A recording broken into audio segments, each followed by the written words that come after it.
The DV5 deluge valve with dry pilot actuation.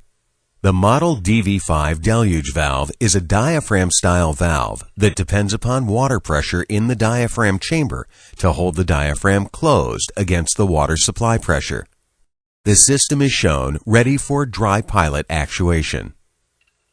The dry pilot detection system piping contains air under pressure, shown here in yellow.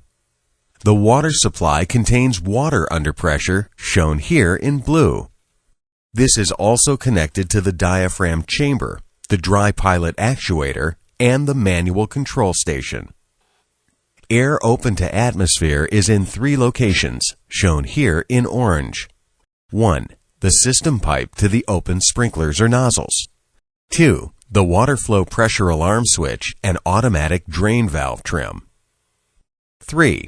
The trim which connects the automatic shutoff valve. When a fire sets off a dry pilot sprinkler, air pressure is released from the pneumatic pressure pilot line. In turn, the dry pilot actuator opens and releases water from the diaphragm chamber faster than it can be replenished through the 1/8 inch restriction in the automatic shutoff valve. The rapid pressure drop in the diaphragm chamber allows the diaphragm to open. Water flows through the system to the sprinklers and the water flow pressure alarm switch, activating the alarm. Water also passes through the trim to the automatic shutoff valve to close this valve. Once closed, it will prevent the diaphragm chamber from becoming inadvertently repressurized. Let's take a look at the system in action.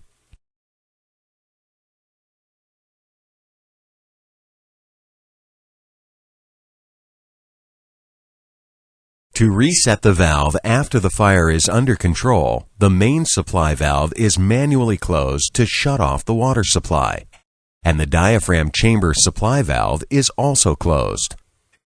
Then the main drain valve and the system drain valve are open to drain water from the system. Once the system stops discharging water, close all drains except the main drain valve. Depress the plunger of the automatic drain valve to verify that it is open and the system is drained. Clean the Y strainer in the diaphragm chamber supply connection trim. Reset the dry pilot actuation system by replacing operated pilot sprinklers and re-establishing dry pilot pneumatic pressure. Open the diaphragm chamber supply valve so the diaphragm chamber can return to full pressure. Finally, slowly open the main supply valve and close the main drain once water begins to discharge from the drain. The system is then ready to return to service.